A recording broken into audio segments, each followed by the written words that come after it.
Kung can you just talk more about dun sa All-Star kasi finally na ano na yung date.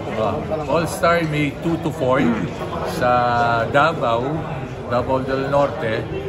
Gagawin natin doon. Nandun nga, gagawin natin yung rookies RSJ versus veteran sa Sunday. Tapos nagbumuo tayo ng 2 team sa Mindanao. Ang daming players sa Mindanao eh. Ano yata tayo? 20 o 24 players. Paglalaruin natin sabay para makita ng mga tiga Mindanao. Kung ano natin, kung Luzon o whatever, gagawin na natin yon para masihan din yung mga tao sa Mindanao. So Mindanao versus Mindanao yun? Yun, Mindanao versus Mindanao.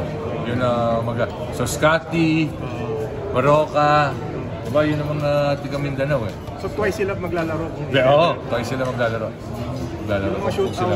Yung shootout pa rin. Yung slam dunk, tinitingnan namin.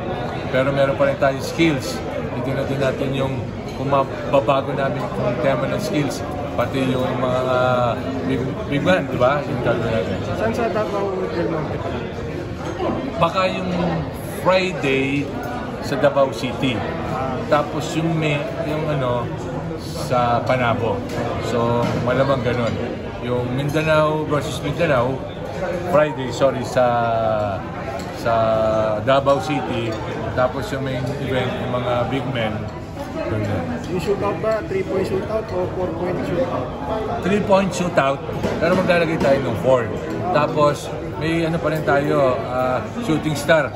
Depending, champion si Baknis nun eh. So, tingnan natin kung mananalo pa siya. Bakit ba may ka-RC mo together? Bakit ba may ka-RC mo together? Binalik natin sa dati. Tingnan natin kung, kasi baka nananawa na yung tao sa